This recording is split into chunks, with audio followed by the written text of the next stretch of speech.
Yeah, yeah, yeah, yeah. This the Brad and Memory Show. Yeah, this the Brad and Memory Show. Yeah, this the Brad and Memory Show. Yeah, this the Brad and Memory Show. In the field with my dogs, like the Sixers, we gon' ball. Wake up early in the morning, tune in anytime at all. All time, all season, don't believe in off seasons. Watch the Phillies, watch the Flyers, and the Eagles on the weekends, yeah. This is not your ordinary radio show. Ain't just talking sports, we be talking about the culture. All across the globe, anything you wanna cover. This is for the fans, no room for our front runners. This the Brad and Memory Show. Yeah, this the Brad and Memory Show. Yeah, this the Brad and Memory Show. Yeah, this the Brad and Memory Show. Yeah, yeah. You know the vibes.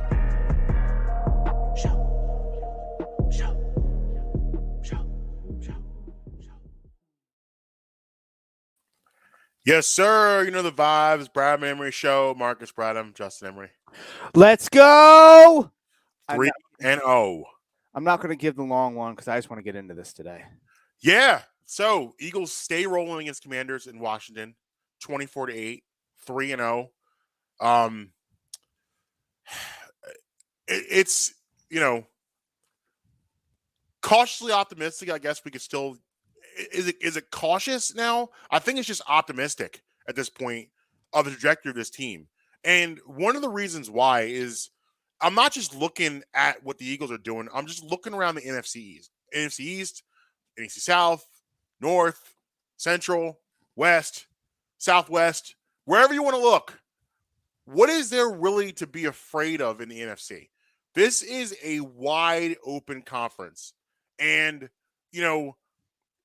if you look at the Eagles and the way they're put together, and coming in the season, we touched on this, is that they are as complete a football team that you're going to see around the league. Yep. You're talking about offensive line, defensive backfield, skill positions, and now quarterback. The quarterback is playing really, really well. Didn't run a whole lot on Sunday. Most of the games he did with his arm. And, he spread the ball around really nicely. Devontae 8, AJ 8, Dallas 8. Everybody's eating. And just a dominating performance. I mean, listen, I thought they would win the game. I thought it'd be a little closer than it actually was. It looked like two different teams playing two different sports on both sides of the ball. Defensively, Hassan, I know it's early on. There's only 3 games in, but Hassan Reddick's best game as an Eagle. 9 total sacks for the defense, 7 without blitzing. So that's obviously what I tell you. The defensive line was getting pressured. BG, 2.5 sacks. Hassan Reddick got 1.5 sacks. Josh Sweat got in the only action. They were feasting. And it's funny watching Carson because like all the things that frustrated you about him when he played here, he did there. Where he has no eternal clock. He just has literally internal. Internal clock. Yeah, he has no eternal clock at all. And it's funny because I heard this on the radio today. It actually made me laugh so hard. I closed my eyes for a split second while I was driving, which is not safe, so I don't recommend it. But this dude said on the radio it was a reporter. I couldn't figure out who it was. I turned as he was already in the air. And he said when Carson Wentz is being rushed and a guy goes by him, it's like he thinks in his head that guy no longer exists. like a guy, like he'll drop back in the pocket, which another mistake. Like, why are they're getting a rush on you. I'm pretty sure it was Jimmy Kemsky. Okay. They're getting a rush. I believe I heard the same. They're getting a rush on you. So I don't know why, as offense coordinator, offense, you're having this guy drop back and 7-step drop, but that's neither here nor there. Drops back, and someone will run by him on a blow by and get behind him, and he's just holding the ball, thinking he's still good. I'm okay. I'm fine. And that same guy comes and sacks you. It's just Carson Wentz is like there's something up here that's just not working properly. Like this man is 30 years old, and he's still making mistakes that you see rookies make. And, that ultimately was his problem, is that he's so stubborn, he can't get these little things down. Like we talked about it all the time with him, 6'5", 240, excellent arm strength. But he just, up here, is just lacking. Like he doesn't adjust. It's, I'm going to play my way. I'm going to do things the way I want to do it. The end. I don't care what anyone says. This is what I'm doing. Can I ask you a question about Carson? It doesn't have anything to do with his gameplay or anything. There's a question about him personally. Mm-hmm. Do you think he wears his Super Bowl ring? I wouldn't if I was him. I mean, it's just a reminder of, and not that what I'm saying with that is obviously he had a lot to do with what happened in 2017, but It's for just me, like, it would just be a reminder of everything that went wrong at the end of that season, and the reason why he ultimately was dismissed from Philadelphia. I wouldn't want to be reminded of that. Because what do you think? Like, if you're wearing that ring, you're looking down, you're thinking of Nick Foles and the confetti. You're not thinking of, I had an MVP year before I tore my ACL. You're thinking of Nick Foles. You're thinking of the following year with the back. You're thinking of Nick Foles again. You're thinking of drafting Jalen Hurts. You're thinking of being traded. No one wants me. That's what you're thinking when you look at that ring. It's not a celebratory moment for him. do you think I'm not going to say he might still be playing in 5 years. In 10 years, do you think he comes back for the reunion of the? No. You don't think he does? No. Mm-mm. I don't think he will. And it's just, I mean, it's a shame. Maybe in 20 years, not in 10 years. Well, like he has to be retired for it. Like he can't come back. Obviously, he can't come back as a player. So I'm just saying, in 5 years, he may still be playing in 5 years, or at least maybe 25 years he comes back. In 5-year reunion. Yeah, like because I know in 5 years he probably won't be a starter, but he may be on a roster in 5 years. He may be somebody's backup, but I don't know if that'll happen in 10 years. And I believe this is the 5-year anniversary this year, so that's why I said probably 10 years. Yeah, I don't think so. I don't think he'll come back. He's just too many things, too many reminders of bad things over the good things that I don't think that soon he'll be back. I don't think so. I'm just curious. But again, so going back to the game, got off to a little bit of a slow start, but then all of a sudden, the pedal to the metal, and things just start clicking. Things just start moving. And if you look at this team, top to bottom, and you look around the NFC, at least staying in the NFC, how can you not say it's the best team in the NFC right now? Well, you want to hear some things about the betting odds? I do. They are now the betting favorite in the NFC to make it to the Super Bowl. Okay. I got them at 25-1. They're now 9-1. I mean, as they should be. I mean, a lot of it, listen, I think everyone kind of is. Oh, here's one other thing for you. Do you remember what we had our schedules to be, our record at the beginning of the year? Yeah, 14. They are the only team. Now, obviously, these are early lines and everything.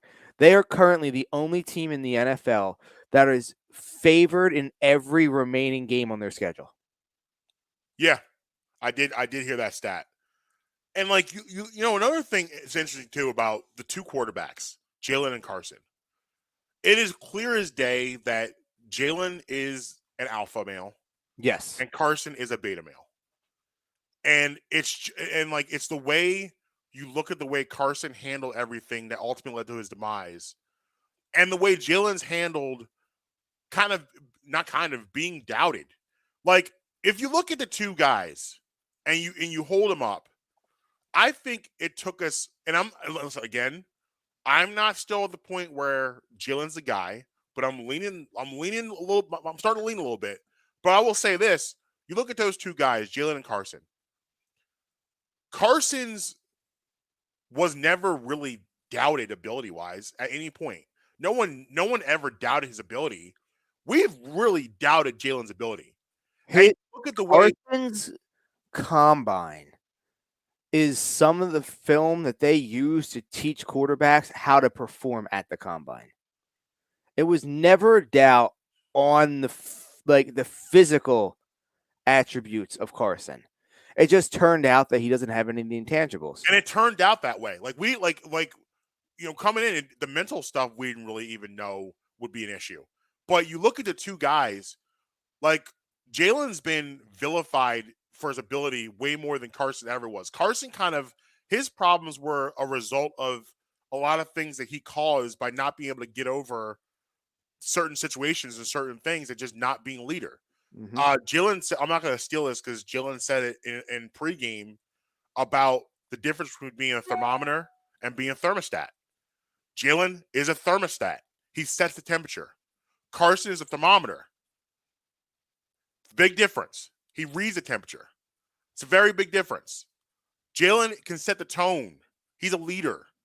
Where Carson never really had the ability to lead. People don't galvanize themselves around Carson Wentz. They don't. They don't rally around Carson Wentz. Jalen Hurts, people rally around him. When Carson was here and he was the guy, he wasn't leader on the squad. It was Malcolm Jenkins. Yep.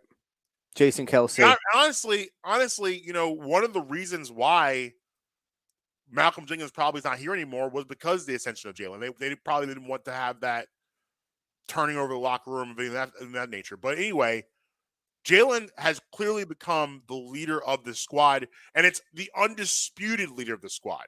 Correct me if I'm wrong, but have you ever seen any footage of Carson breaking down a team at the end of games? I haven't. For the Eagles? I mean, I don't want to say it doesn't exist, but I don't know of it. I have never seen any, it was Doug. I've seen Malcolm. I've seen BG. I've seen Kelce. I never saw Carson at any point break down the team. And that's a little weird for a quarterback. It's a little weird. I'm not saying you do it every week, but it's a little weird that we have no footage of something like that. I don't know. And if you go back and think about, when Carson was here, practice footage, OTAs, whatever. When did you ever see any footage of Carson coaching up anybody? I haven't seen it. I mean, you got now. Obviously, they were on the in-season Hard Knocks with the Colts last year, but even then, he wasn't really featured in a leadership role. You caught a couple glimpses here and there, but that's weird. That's weird. And you're seeing the difference of what an alpha is, what a beta is, play out right before your eyes between the two guys. The quote that Jalen had that was my favorite was when they asked him what it was like to, if he had any emotions going up against Carson Wentz. And his response was, no, it doesn't matter who we play. My opponents are faceless. I was like, oh, that's what I'm talking about. Yeah. Doesn't matter who it is. Right. And it was really, it's funny because Carson really, in actuality, he gave Jalen Hurts his job. Yes. He didn't really, when Doug made that decision. If they would have come into training camp and competed for it last year, yeah. Yes, Carson probably would have won. Yeah. Because we've said it many times. Yeah, we've said it many times in the training camp, in a practice session. Carson can look like an MVP quarterback. Yeah. And we all know even this year in the offseason, Jalen Hurts isn't really the thrower that you need him to be in a practice or a training camp session. So if they competed, if it was really a open competition going into last season, Carson would have won that. Now, how long would he have held the job? That's what we can debate about. But there's no doubt that I think he would have won the job. Yeah, Doug was fighting for his life when he benched Carson. Yes. What else was he supposed to do? He was trying to save his job also, and something needed to change. Remember how bad things got. Because and a lot of it was, it's all up here with Carson. It was just really bad decisions that he was making on a regular basis. Fumbling the ball, throwing interceptions on screen passes, holding on to the ball too long. And you saw that all play out on Sunday. You saw it all materialize on Sunday. But yeah, this is a really exciting time because as I go back, I keep going back to January 2020. just how bad things were. You're coming off of a 4-11 season. The quarterback. You now have a quarterback controversy caused by your franchise quarterback. Yep.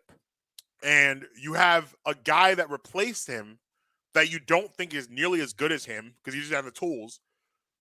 You don't know. The coaching staff is a mess. Your roster is not that great. You have guys in your roster still from the Super Bowl team that shouldn't be on your roster anymore. Alshon Jeffrey's still here. Jason Peters is still here.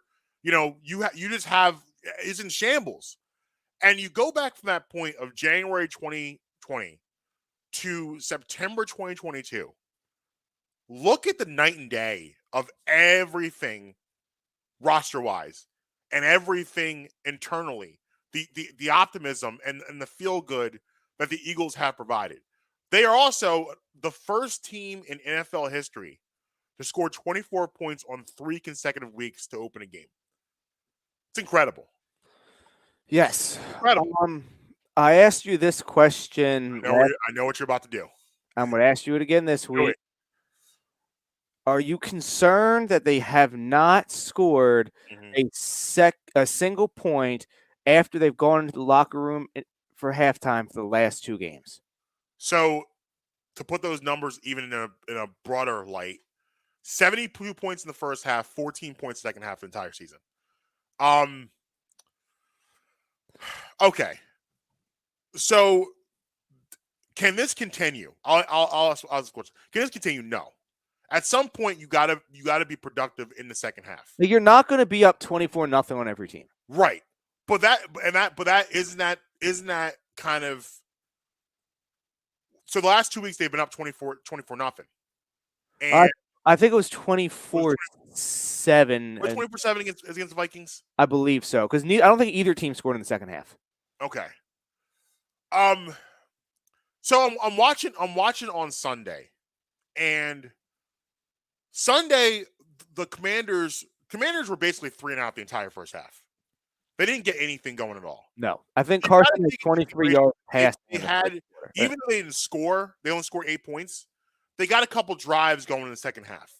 They had about 3 drives where they were in the Eagles side of the field, and then they had 2 where they got deep in the Eagles side of the field. So you got to take in consideration the time of possession in the second half is not nearly as much as the first half. And also, too, for this game, particularly just this game, the rhythm is off when you're not having the ball in your hands as much. Like the Eagles in that second quarter got into a great rhythm because they had the ball basically the entire second quarter. The Commanders were 1-2-3 punt basically the entire second quarter. So I take that into consideration, but you're right. You're not going to be up 24-0, 24-7 going forward. You're going to be in more competitive games, you would think. So no, this can't continue. I still don't think it's a problem, but it at some point you're going to have to put some points up in the second half. If that answers your question. But I don't think it's panic. I'm not worried right now because they haven't been tested because it's been coast mode for 3 straight games in the second half. Now, Detroit gave you a little bit more of a scare. They got a little closer going forward. But like they have, but it appears though through the first 3 games that Detroit has a little bit more firepower than we thought. Mm-hmm. The Vikings maybe don't have as much firepower as we thought. No gritty from Justin Jefferson 2 weeks in a row.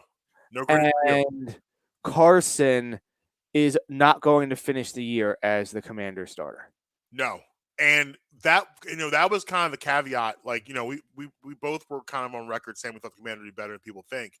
One of our the biggest point we were making was the weapons and Carson's arm throwing those weapons.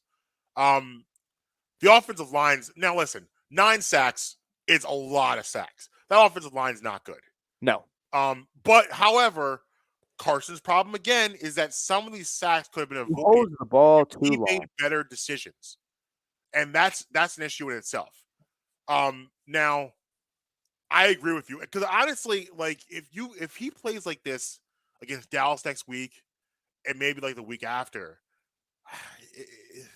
I mean, because Taylor Heineke, listen, he's not Peyton Manning, but he's had success in this league. Like he's He's the The guy thing that is, like is can what make decisions. this is similar to what I said about Mitch Trubisky / Kenny Pickett. Mhm. Ben Roethlisberger was so bad last year Yeah, that a competent NFL quarterback is an upgrade. You got to get rid of the name Ben Roethlisberger and just look at how he played. yeah. This isn't Big Ben from 09. No. Whereas Carson is holding them back. If they just have competent quarterback play, they will be a better team. They have 3 above average receivers. I understand Dotson is a rookie, but you can tell he's going to be a good receiver in the NFL. Yep. I don't love Gibson at running back, but a lot of people nationally do. Mhm. Admittedly, I don't even know who their tight end is. I have no clue who the tight end is. But the point is they have 3 good receivers though, and a very what's the word I'm looking for? Running back. Yes. So it's gonna come to a point in time where I think McLaurin just got a new contract, didn't he? Mm-hmm. There's gonna be a mutiny in the locker room against this guy if he doesn't figure it out. And here's another thing. Where's the criticism on Ron Rivera? Yeah. I mean, this dude walks around untouched. And I mean, I don't want to be disrespectful to him because I understand a lot of people around the NFL like him. But what has he done? But Ron. Like, I mean, I will say this: Washington. Now they've finally started to reverse their karma a little bit by changing the name, which they should have done many moons ago. And I said they were a cursed franchise because of the karma of that name. Now, they still are a doomed franchise and a cursed franchise because their owner's a bad person. yes. He's a really bad person. And I don't know how it's possible that all the stuff that went on under the Jay Gruden era with him and Daniel Snyder and all the weird stuff they were doing behind the scenes has kind of been pushed aside and shoved under the rug. But here we are. But they're just a really. That's why, like, listen. I guess it comes to a point where you need a job.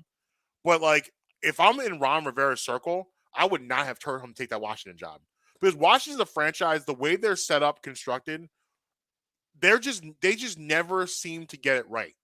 They just don't. I mean, yeah, but here's his career statistics and his career achievements as a coach. Okay, you ready?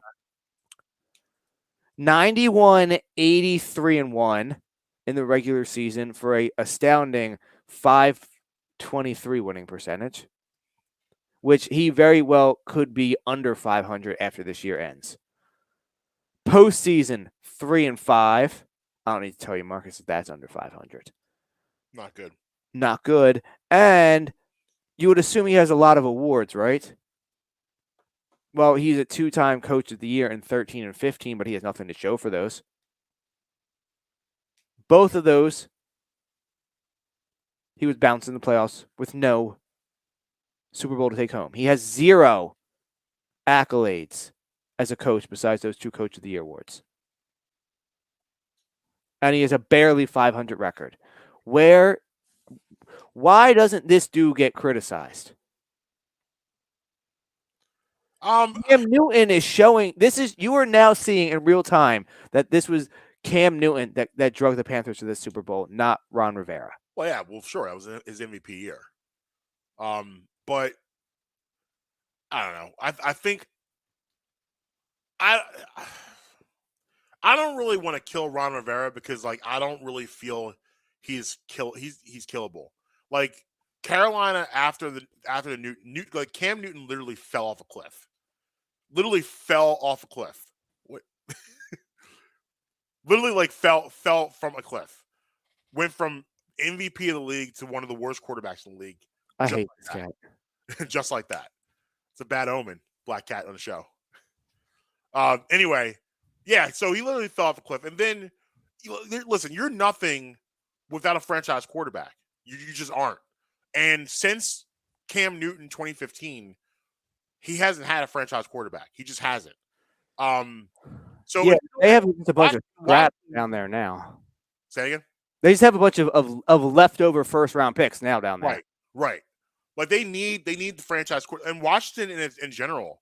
Like when was the last time they had a franchise quarterback? What, Mark Rippon in the early 90s? Like Mark, like pretty much. I mean, RG3. I was gonna say RG3 / Kirk Cousins. RG3, and they should, like, if you look at it honestly, and if you look at it realistically, I know, everyone says what they want to say about Kirk Cousins. They should have. We say whatever we want about him. They should have just gave him a contract. Like, what have you done better than him? Like, you haven't. You didn't upgrade the position when you lost him. Well, part of the reason is that Jay Gruden hated him. Yeah. Yeah. Like Jay Gruden hated Kirk Cousins. Right. But that was a misstep though, because like you didn't upgrade after him. You haven't upgraded after him. And they've kind of still been kind of just searching and looking, and they can't find it. They can't find it. And like, Carson was I understand why, because again, you look at the attributes, you're like, okay, this might work. It's not right now. And now you're in scary hours, because if this doesn't work, I mean, what do you do? Like you might as well just go back to Heineke, hope for the best, maybe get a bad record and go get Bryce Young. Like that's pretty much all you can really do. Hold on a second. Lose for Bryce. For some reason, I feel like they don't have their first round pick. Awesome. That'll help.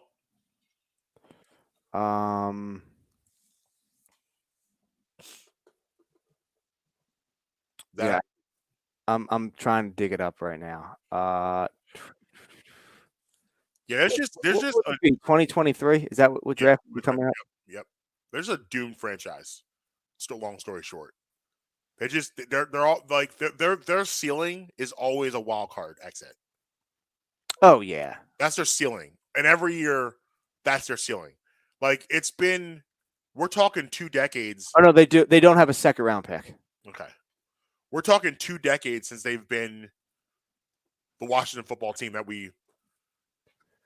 I mean, Ross Tucker was on the pregame, or I thought I was going to say, I know he's on the Eagles pregame, but it might have been yesterday I heard him talking.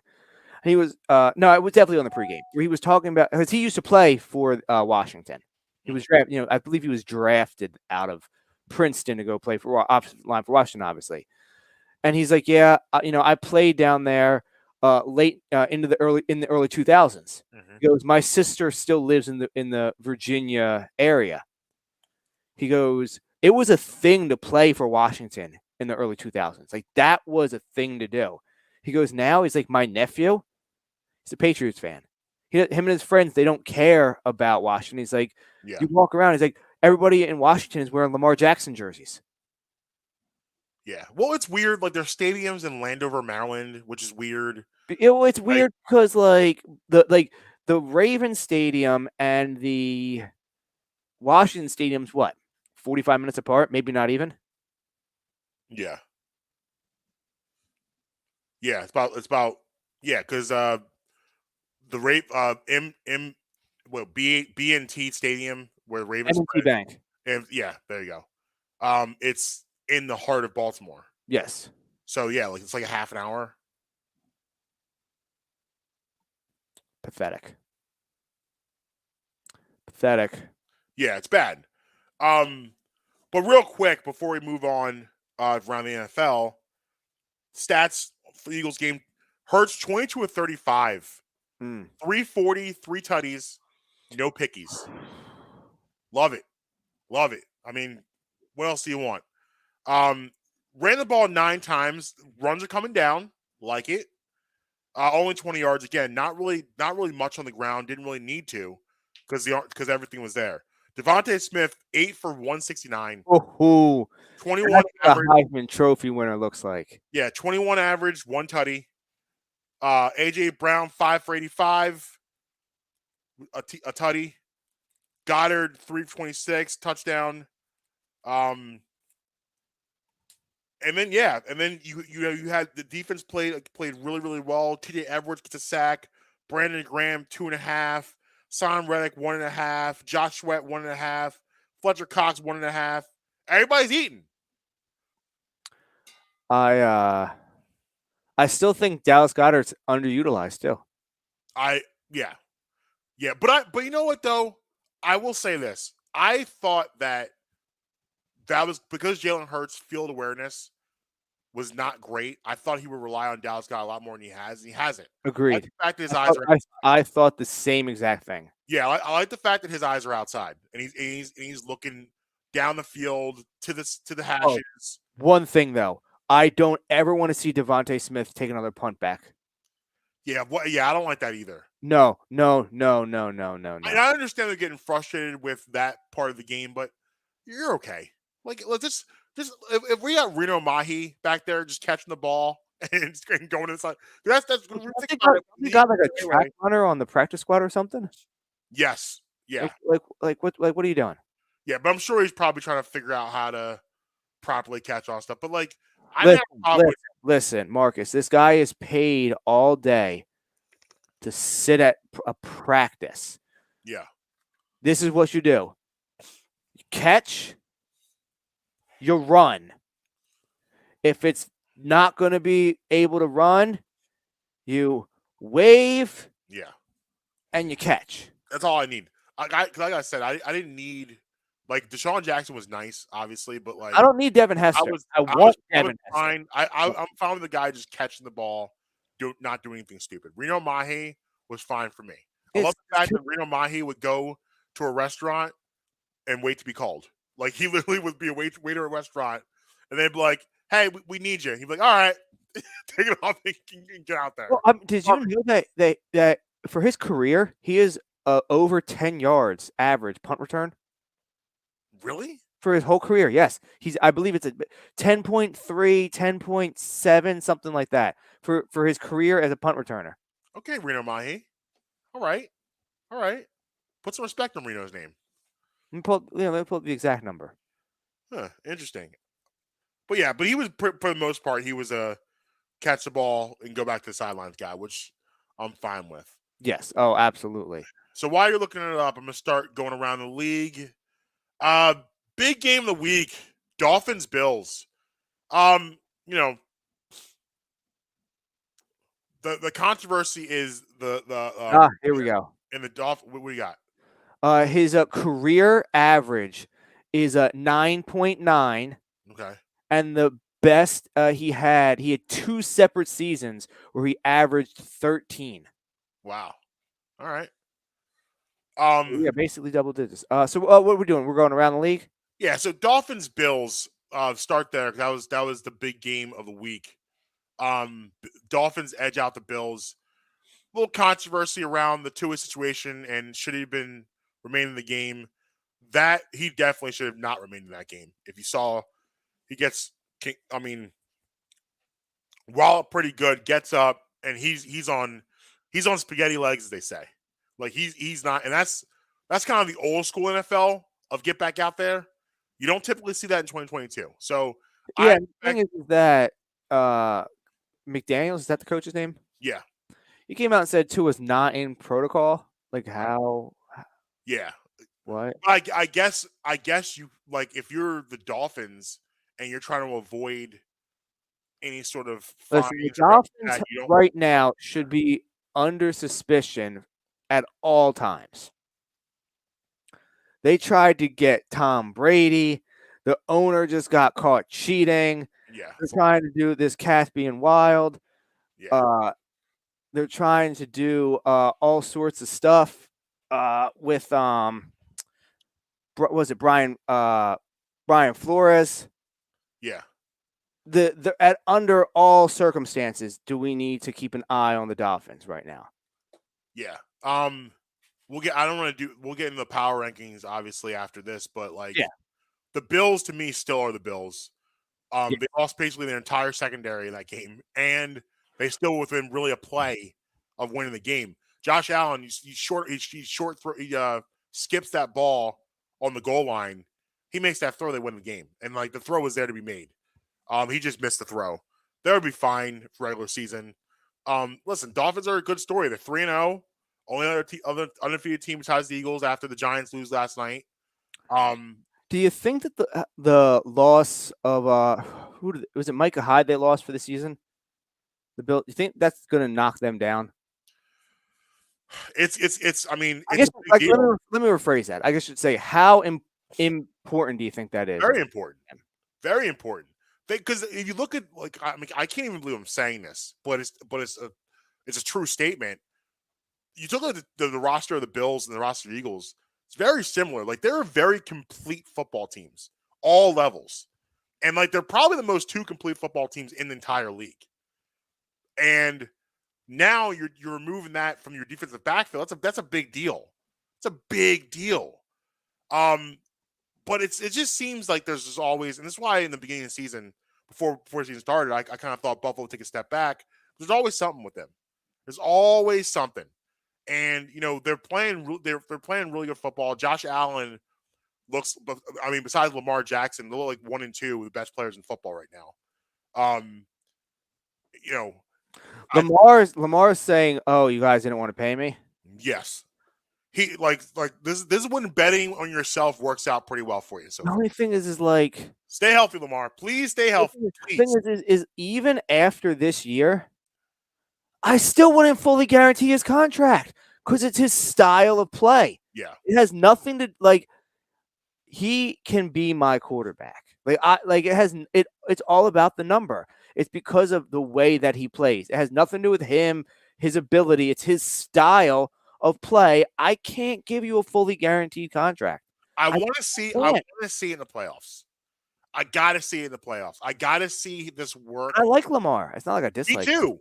And listen, he's easily the most exciting player in football right now to watch. No doubt about it. Jackson is like watching Ja Morant in the NBA. It's LeBron 2003. It's Jordan 88. It's that type of player watching him. It's Vic 2004. That's the type of guy you're watching right now. He's so exciting to watch. And he's throwing a football. He's putting up great numbers. He really is. He's making really good decisions. He looks like he's definitely flipped the switch in that. I just got to see this in the playoffs. I got to see this in round 2, round 3, round 4. That's what needs to happen next for me. But listen, I hear where you're coming from. But if he gets in the playoffs, they get to the AFC Championship game, and he shows out like this, pay that man, please. Pay that man. But would you fully guarantee it? Yes. You gotta take the risk. You gotta take the risk.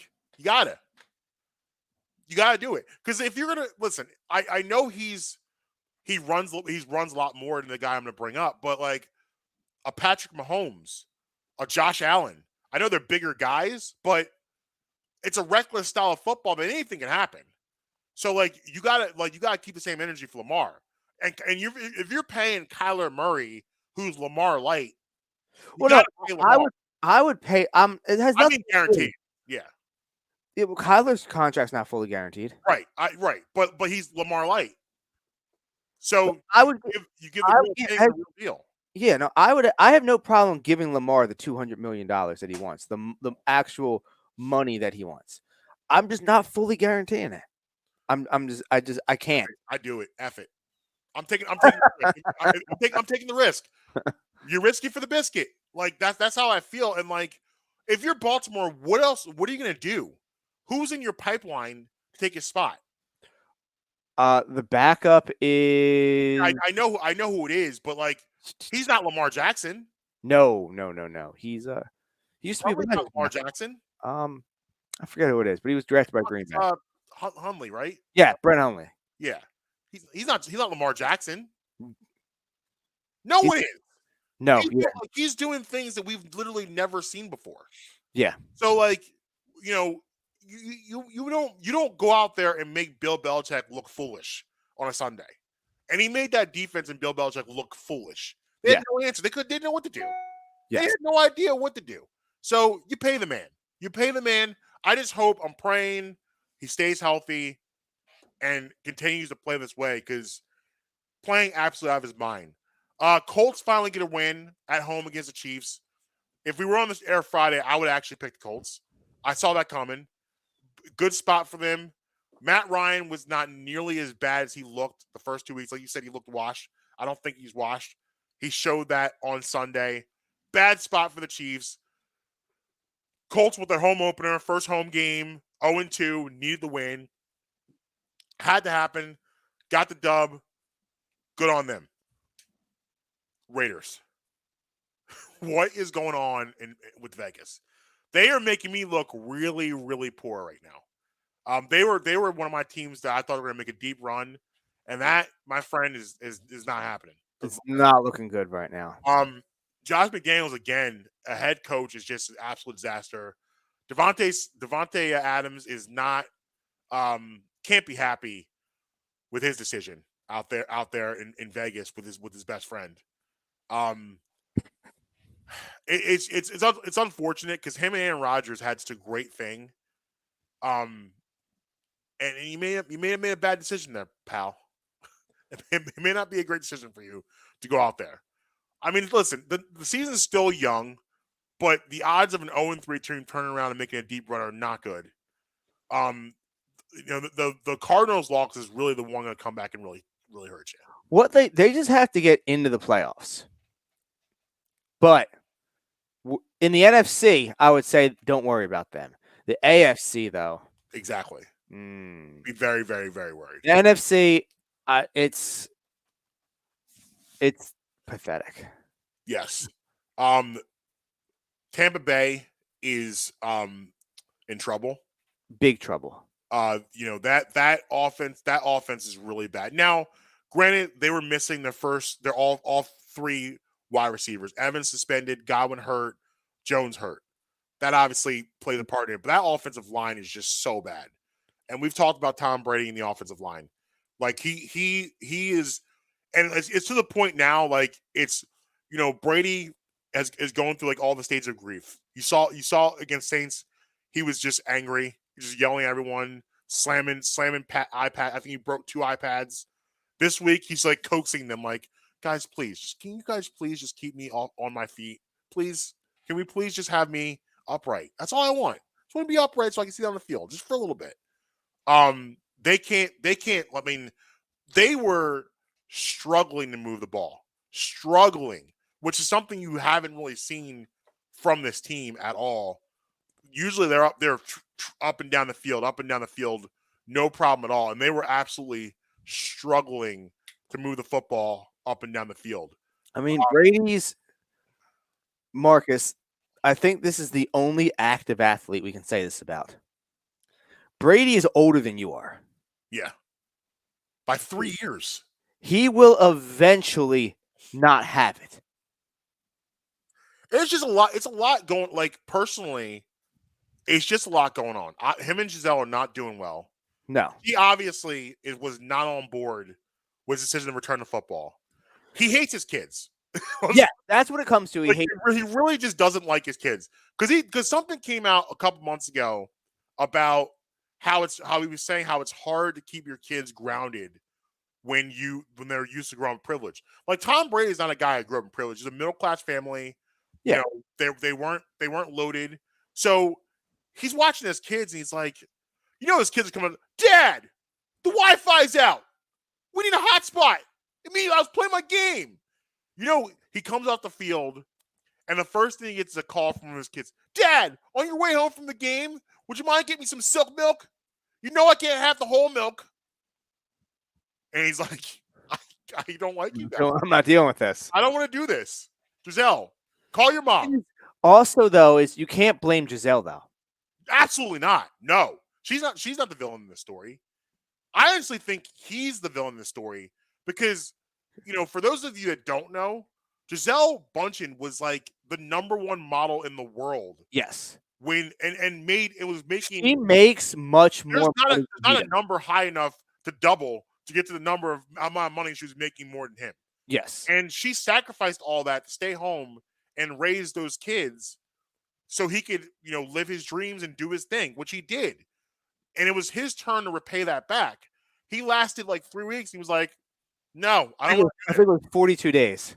Yeah. Like, and like I said, a joke, like when he announced his comeback, it was like a Sunday night at like 9:30 at night. Like, those kids did something to piss him off. He went into his office. He went to his office. He pulled up Twitter on his phone and was like, you know what? Yeah. I'm coming back. Yeah. And like, honestly, like Giselle probably found out on Twitter, like, Tom, what? Did you just tweet? What do you? So, and there's rumors they're living in separate houses. He's taking off Wednesdays now for family day. Even though he's at practice on Wednesdays. Right. He's supposed to be at family day, but he's still at the facility. It's a lot. It's just a lot going on. And like, listen, when you don't have the support, like you're married and you don't have the support of your spouse to do something, you can't do it with full effectiveness. You just can't. And like, there's somewhere in there, because listen, she's been at every home game except this last one. Was not in attendance. Wasn't there. And that's a clear sign. Because listen, she's smart. She's been in the public spotlight for 20, 25 years. She knows how this goes. She's famous still. She knows she doesn't show up. People are going to be talking about her not showing up. She knows that. She did it on purpose. So there's definitely trouble there. And this has like, he might come back for a spite year next year, because now he's coming back. Everyone's going to be like, well, everyone now is going to be like, well, he's just retiring because Giselle told him to retire. So he might have a spite year where he comes and plays another year after this, just so it doesn't look that way. No way he comes back. I think he's going to do a spite year. No, if he does, it's going to be single. Well, we might be heading that way anyway. They're heading toward family counseling. That's where they're at right now. I can tell you, he will be single if he comes back next year. This was a bad decision on his part. He should have, because like, here's what he should have done. Like, you signed the Fox deal, just go to Fox. Then you're out of the house. Then you're out of the house and then, maybe she's upset about that too. Maybe she thought that he was just going to stay home and be. No, listen. Mowing the lawn. Signed a $400 million deal with Fox. Right, but how much? Actually, was it Fox or was it NBC? Fox. They want him to be the new Troy Aikman. Yeah, they signed. They gave him like a $400 million deal. It was tough watching that Green Bay Tampa game because of like Olsen's good. I think Olsen, if he had a better play-by-play guy, he'd be fine. Olsen's not the problem.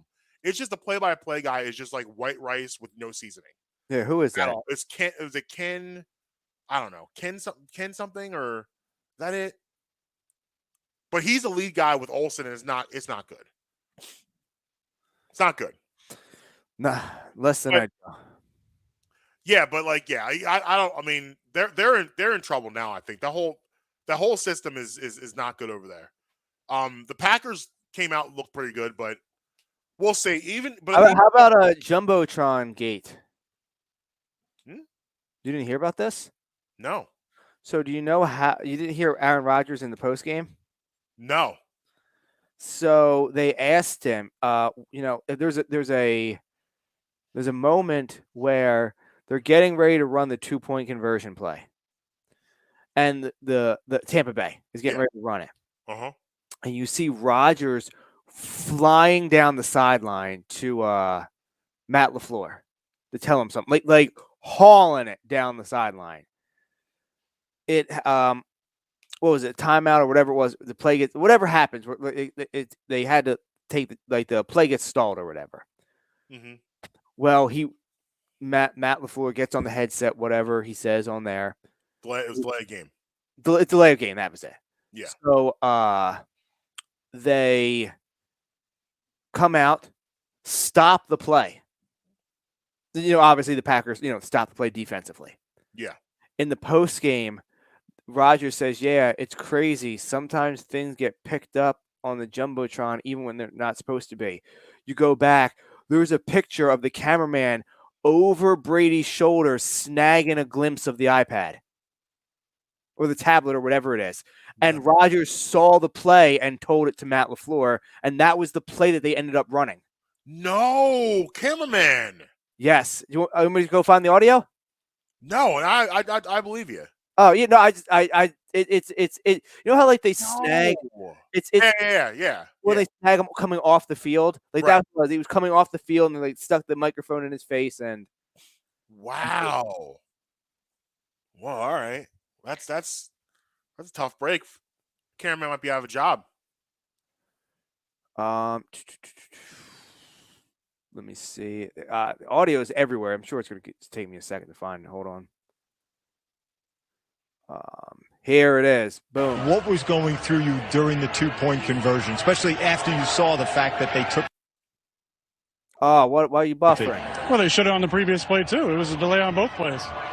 But sometimes you see things in the game. Sometimes the Jumbotron shows things they probably shouldn't show, even at home. I saw something and just passed on the information. So this was a jump. This wasn't on television. This was a Jumbotron. This is a Jumbotron thing. No, Jumbo.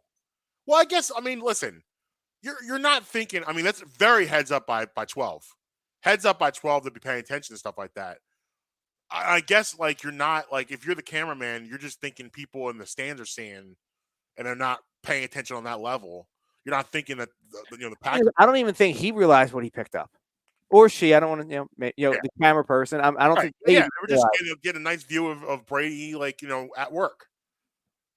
Man, tough start for the year for white 12, white or red 12. All right, it's that time. It is time for the Bradham NFL Power Rankings, week number 4. Now, before we get into this week's Power Rankings, what I like to do is I like to go back to the previous week, just to remind you people at home if you're paying attention. So the week 3 Power Rankings had the Giants at 10, the Vikings at 9, Packers at 8, Ravens at 7, Chargers at 6, Bucks at 5, Chiefs at 4, Eagles at 3, Dolphins at 2, Bills at 1. Now it is time for the week 4 Power Rankings. Here we go. So, fancy graphic and all. Let's start with the number 10 squad making their debut on the Bradham Power Rankings. That's Jacksonville Jaguars. I know Justin Herbert was hurt. Still, very impressive win to go in there and beat them 38-10. You blow them out at home. Lawrence looks really good in the Doug Peterson offense. Yeah. Kirk, great pickup from free agency. The defense is solid. They're better than people thought they were going to be. Sitting at 2-1, nice wins. And honestly, if you go back to week 1, they probably should have beat the Commanders. If you go back and look at that game, probably should have won that game. Number 9, LA Rams. Looking strong. Super Bowl champs trying to make their way back up the list. Nice win against the Cardinals. Cooper Kupp, best wide receiver in the NFL. Yep. And he notched his first rushing touchdown. Yes. Now, dropping down and on the verge of dropping out, Tampa Bay Buccaneers. As we just highlighted, there is big-time trouble in Central Florida. Yep. The quarterback. It's not just a hurricane. No, the quarterback is having marital issues. The offensive line looks really bad, which is frustrating the quarterback. Julio Jones, who looked so good against the Cowboys, that knee, we'll see what's going on there. Godwin's out. You'll get Mike Evans back next week. But still, they're trending downward, as you can see, as they've dropped a couple spots down and in danger of being out of the top 10, the Bradham top 10, if you will. The Chiefs, number 7, dropped down a couple spots. They lose to the Colts.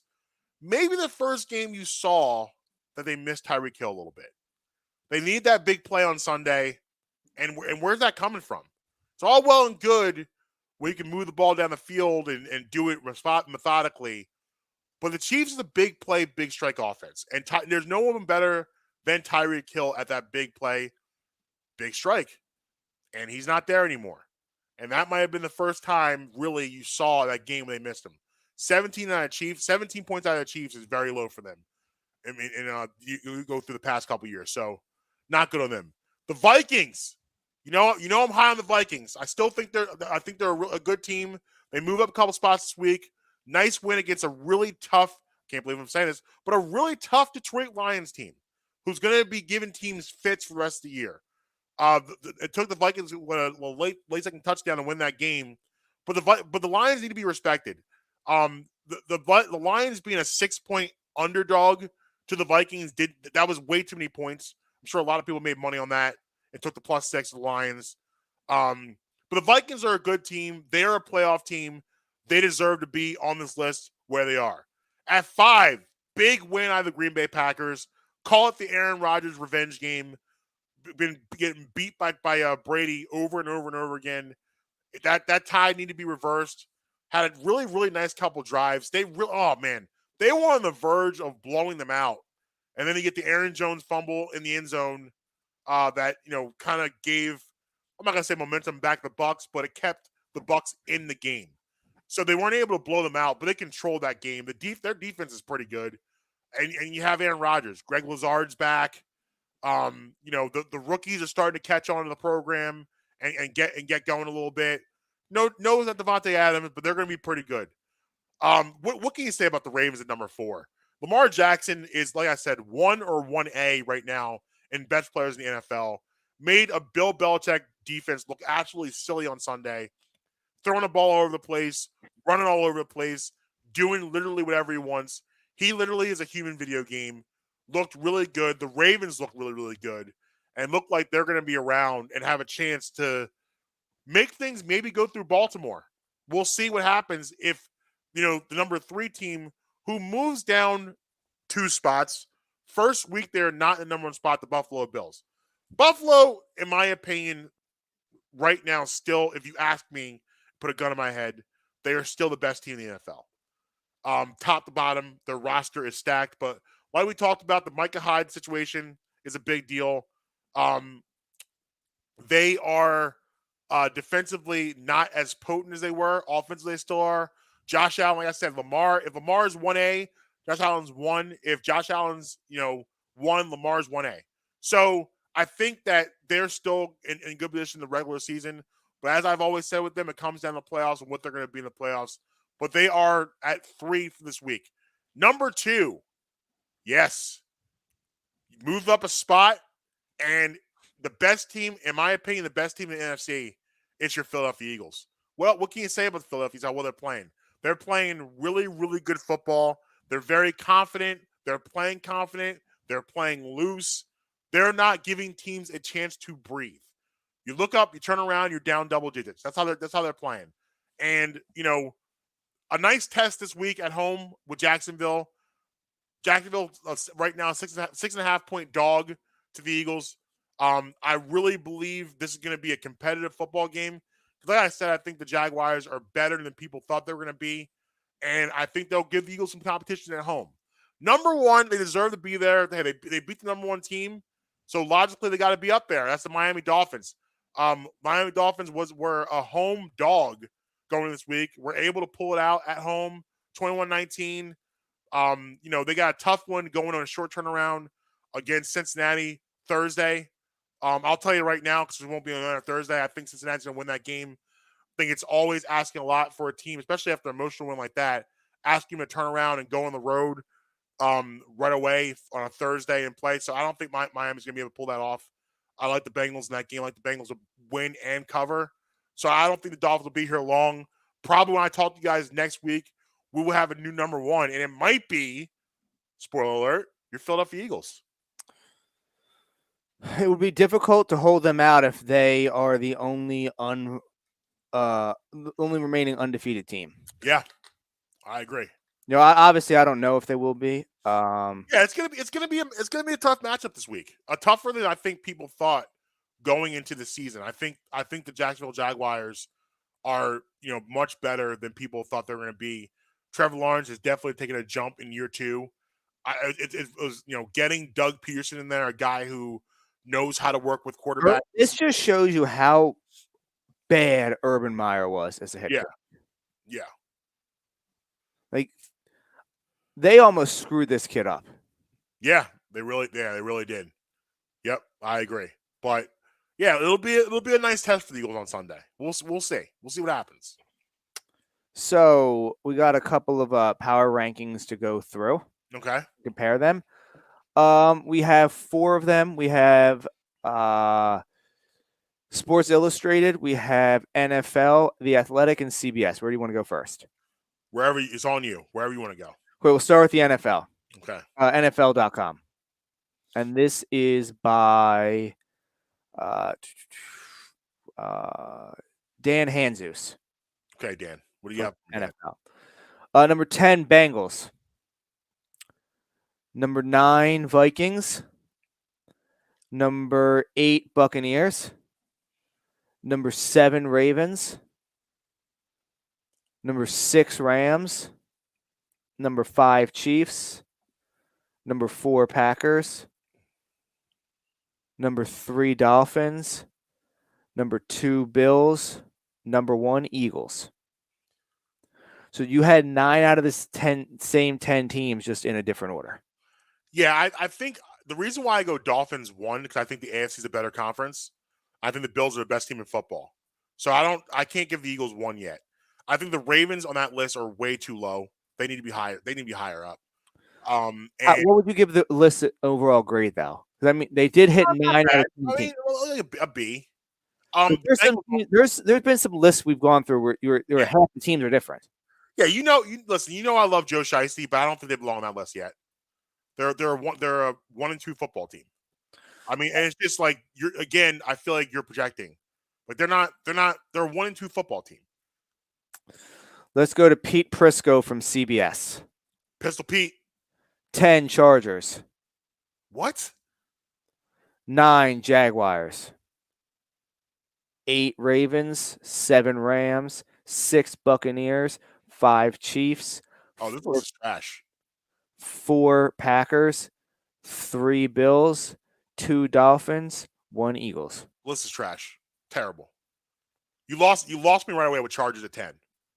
You can't lose 38-10 and your quarterbacks. I mean, I know Herbert's hurt, but the thing is, they're banged up. They lost Joey Bosa. They lost Slater. Right. The Chargers are they look great going into the season. You need to sound the alarm right now. Yeah, they're a mess. They got destroyed at home. Like you can't be on. No, absolutely not. Again, they hit 9 out of 10 teams that you had, but just in different order. Let's go to the Athletic, and this was put together by Bo Wolf. Okay. Let's see. He has number 10, Minnesota. Number 9, Jacksonville. Okay. Number 8, Green Bay. Number 7, Tampa Bay. 8 Green Bay? Tampa Bay 7? What? They didn't beat them head to head. His logic is playing without Mike Evans, Chris Godwin, and Julio Jones was changed the tide in this. When Brady has his receivers back, he will beat Aaron Rodgers. That is his reasoning behind it. Yeah, if he can stand upright. Number 6, Rams. Hold on a second. I gotta get. I'm listening. I'm gonna go to the stat line of that game real quick. Okay. 6 Rams. 5 Baltimore. 4 Kansas City. 3 Buffalo. 2 Eagles. 1 Dolphins.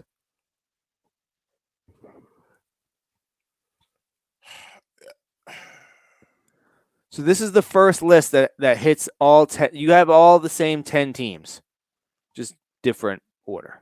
Yeah, I mean, I don't I don't know how you have Green Bay behind Tampa Bay. I just can't I don't get that at all. Oh, I can't wait for you to hear this next list.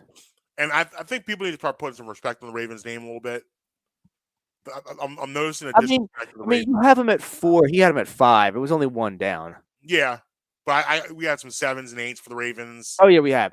Well, wait till you hear this next list. Okay. This is coming from Joe Shipley from Sports Illustrated. Okay.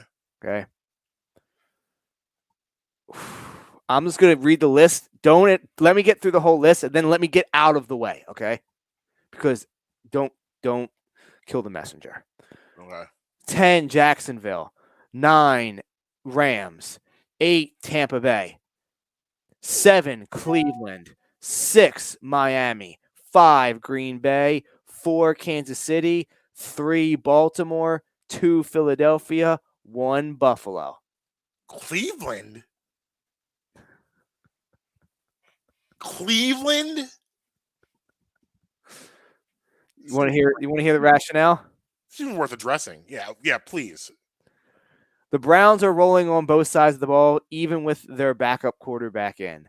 The Amari Cooper redemption tour has been a fun one to watch and is all systems go. I mean, bro, they beat the Steelers. Relax. Like, calm down, bro. They beat the Steelers, and that was like, I know it was 29-17, but it was a late touchdown that gave you that 12-point advantage. They didn't blow them out. Like, it was competitive for most of that game. This is slowly becoming one of my favorite segments, so I'm going to pull up another one. Yahoo Sports. This is from Frank Schwab.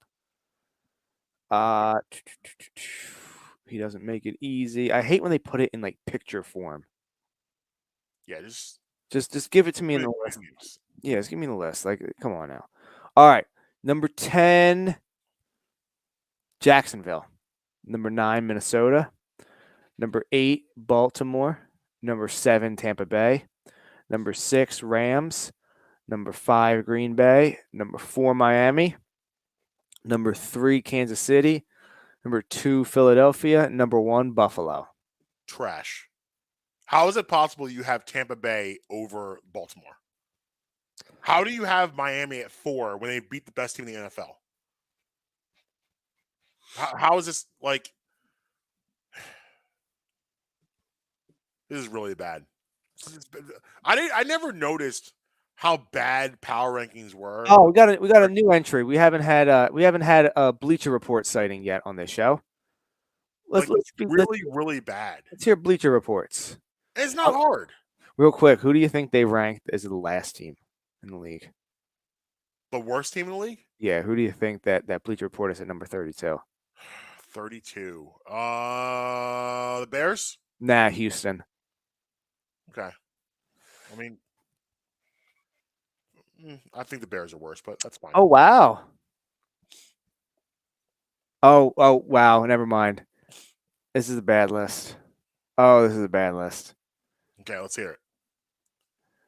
So, I'll spare you 1, 2, and 3 off of it because you have the same top 3 in the same order.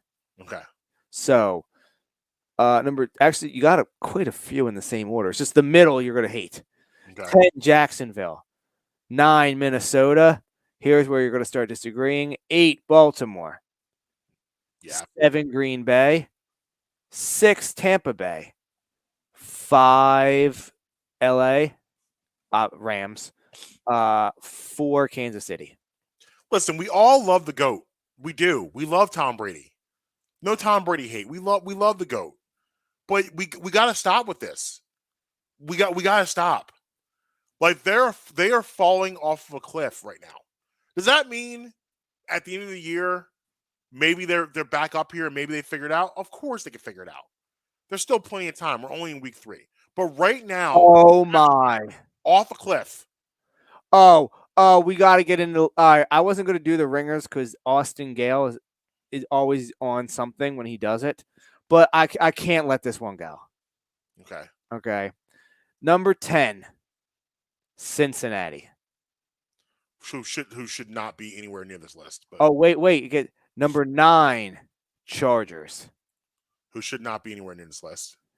Number 8, Rams.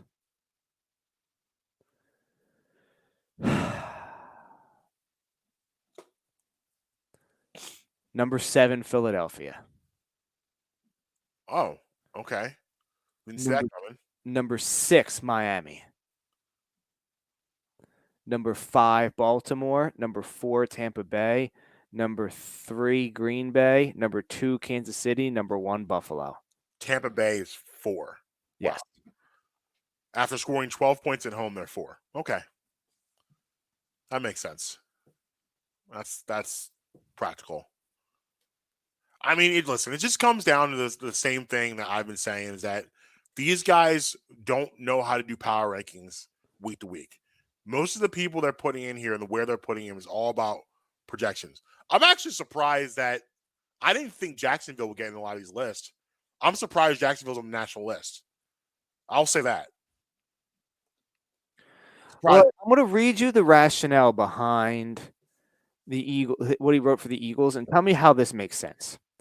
So he had him at 7 last week. He has him at 7 again this week.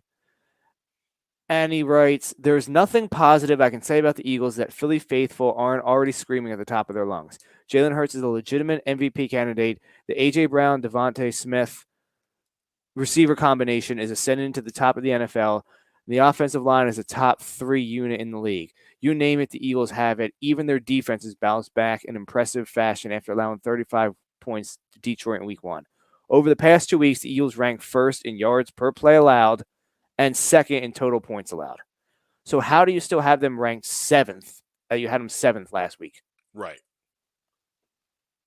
Yeah, it doesn't make any sense. All I ask for is consistency. 3 spots ahead of them. All I ask for is consistency. How are the Bucs 3 spots ahead of them after last week? Just some consistency. That's all I ask. Yeah. Anyway. Any final thoughts on your list? No, I think the list speaks for itself. Thorough as usual. Very happy what I've done there. I agree. So the NBA season is underway. It is. It is. Media day was yesterday. Who cares? Media availability yesterday. Media sessions. You got to meet the players. Yeah, man, I'm really excited about the Sixers. Yeah. And you know, it feels so much better going into this year than it did last year. All of the foolishness with the offseason and you know how last season ended. I'm sorry, how 2 seasons ago ended with the Hawks and losing at home to them and going into the offseason of is Ben not and you know him coming to training camp and all the fools that followed. You know, you do finally pull off the deal. You get Harden. You only get him for 27 games regular season, and then you're thrown in the playoffs, and his body's not right. But if you've been paying attention during the summer, one thing, I mean, right off the bat is I'm so excited about James Harden. If you're a betting person, I would actually put some coin into James Harden MVP odds because I think that he's going to be that good for this squad. If you guys go back to his run in Brooklyn when he originally went there, and he was in good shape, and before the hamstring, he was a top 2-3 MVP candidate. He was playing unbelievably good basketball. What happened was he gets hurt. He never got right. Last season, he was rehabbing the hamstring. Oh wow! What do you think his odds are? What are they? You want to take a guess? So out of the he's probably I don't think he's top 15, is he? 1, 2, 3.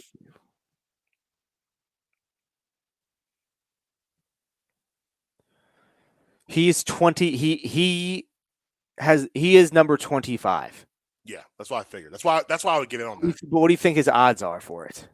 18, 19? No. What is it? Much higher. 35? His odds, Marcus. 100 to 1. I would take that. Why not? 100 to 1. I would take that. I would take that. FanDuel right now, he's 100 to 1 to win MVP. I would take that because I think that he is going to have an MVP type year, and you need him to do that for the Sixers. $100 cashes you 10 grand right now. Yeah, you need that because for him to be the guy that for this team to be the team you want them to be, he's got to be an MVP candidate. And I think he's going to return to that form. I really do. I blame everything that happened with him last year, not on a lack of him losing his skills. I think he was still hurt. James Harden's biggest attribute, the thing that makes him special, is his ability to accelerate and decelerate. Accelerate, decelerate. And those type of quick twitch type deals you cannot do with a bum hamstring. You just can't. So for Harden, what he was doing, you saw a lot last year, is he was just going because he couldn't stop. He couldn't decelerate. But he needs to be able to do that to be effective. He's going to have that back this year. That terrifying deceleration where he gets stopped on a dime, that's going to be back. I'm super excited about that. I'm excited about the addition of the Goon Squad. The P.D. Tuckers, the Montreal Harrises, the DeAnthony Meltons. All of these. We still got one more out there to go get. Yeah. Let's go get them. I hope so. We need them all. I want them all. I want all of them. I agree. I want all of them. But you hope that continues. The vibes around the team are great. You can feel it. The vibes are immaculate, as they say. That you feel it. Maxey, Embiid, Harden, Tobias. I'm excited to have Tobias back. I mean, he's not being talked about. I think it was kind of assumed they were going to be shopping him, even though next year probably makes more sense because next year is 1 year left on the deal. Yep. But I'm happy to have him back. I thought he played really well in the playoffs last year. He's a solid starting NBA player. Yes. The issue is never it's always he will never play as well as his contract dictates. Right. And that's the issue. It's not that it's not like he sucks. He just will never he's overpaid. That's the only thing is he's an overpaid guy, but that doesn't mean he sucks. Yeah, he was well, the thing is, it was too much. His contract dictated that he was part of a big three. Tobias isn't a part of a big three. No. Tobias is a very productive NBA player. And him in the role that he's going to be in now, where you have Embiid, Harden, and Maxey as your main offensive guys, he's going to thrive in that role. And he did a little bit last year, but even more this year. It's going to be awesome having these guys together for a full training camp, which is so important. I thought it was interesting. Peter Tucker said to me yesterday, that 2 years ago, Harden and Peter Tucker wanted to be here. So they're where they want to be. Everyone seems really happy, really into it, really content. And I like the fact that I feel like the Sixers are under the radar. They're not nationally, they're going to be on TV a lot because they have a lot of stars. But if you look at the pecking order and the way they're being talked about, they're not being talked about in the same vein as they were the last couple of years of the odds-on favorite, which I think is good for them. Just go play. Yeah, let's see what the odds are for them to win the title. Just go play. That's why I like the fact. Just go play. Embiid is going to be Embiid. We've come to 1. Say it again. 16-1. Okay, we've come to just rely on him to be the stud that he is, as we should. And again, you're going to have that Harden Embiid combo platter that's going to be terrifying. But then you're also have the Harden Montrezl Harrell combo platter is going to be terrifying for people. The bench is better. George Niang looked like he dropped some pounds also. Everyone looks committed to the team. I love what Doc Rivers said. There's not a me season, it's a we season. We season this year. I love the fact they're all together and connected to the goal of getting the monkey off the back of getting out of the second round of the playoffs. I am excited. I'm rejuvenated. I don't feel like last year. I don't even know if we talked media day because I was just so exhausted with the couple of years. You had Toronto mess. You had the bubble mess. You had the Hawks loss. You had the Ben passing up an open dunk. You had the drama in the offseason. You had the Ben showing up at 10:30 at night to practice facility. It was exhausting. It was exhausting being a Sixers fan last year. I am rejuvenated. I feel really good. I'm excited for Sixers basketball. And also, too, you look at it. So with all the drama that happened, you had the bubble ends in like late October, and you're right back at it Christmas Day, basically, or January, whatever it started. But it was such a quick gap, and so you're right back into it again, all the way to Father's Day, and then you're pretty much right back in it again to the next season. So it was no real break of NBA, and that was fun for a little bit. But with all the drama of the Ben Simmons stuff, it became exhausting. Needed a break. Got my break. I am excited. I am ready. I am ready to be heard again, as I say. Bring it on. Can't wait. Yes. And the season begins middle of next month. You got Boston on Tuesday, Giannis on Thursday. When's the regular season start? Middle of October. Well, about 2-3 weeks, give or take. I believe. Why does that seem so soon? Well, because right? well, I mean, Saturday is October. Yeah, is that did I make that up? I don't know. Now I gotta check that.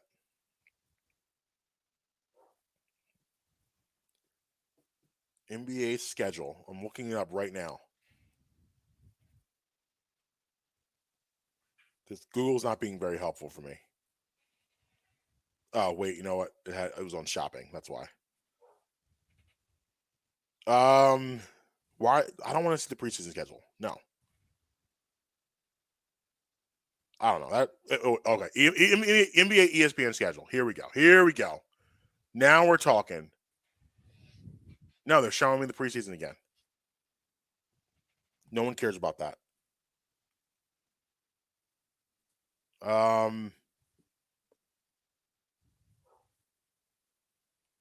Yeah. Yep. October 18th. So yeah, we got about 3 weeks. Because the Sixers are on opening night. So yeah, 2 weeks. Why is that so? And training camp's just starting now? Is that how it usually goes? Yeah, it's only a couple. Usually the season starts the end of October. I mean, I know it always happens before Halloween. I know that. Okay. Yeah. All right. I guess. All right. Well, listen, man. We got Eagles, Jags. We'll get into that on Friday. Yep. We will get into around the league, get our picks back on. Hopefully, make some people some money. And yeah, that's about it. That's about it. You got anything else? No, we'll dive into the Celtics, whatever's going on up there on Friday. Yeah. Old man in the 3 had a wild interview. We'll get to that too. Yeah. We haven't had a chance to talk about that yet. We'll get that Friday. So, but besides that, and we'll have picks on Friday too. Yes. All right. At Marques Between everywhere. At Justin Emery Show on the Bluebird app. Brad Memory Pod everywhere. BradMemoryShow.com for the merch. Check out our friends at Vantage Jewelers. Support them through 32 York Road. And until next time, you'll be with us, you'll be against us, but never going to stop us. Late.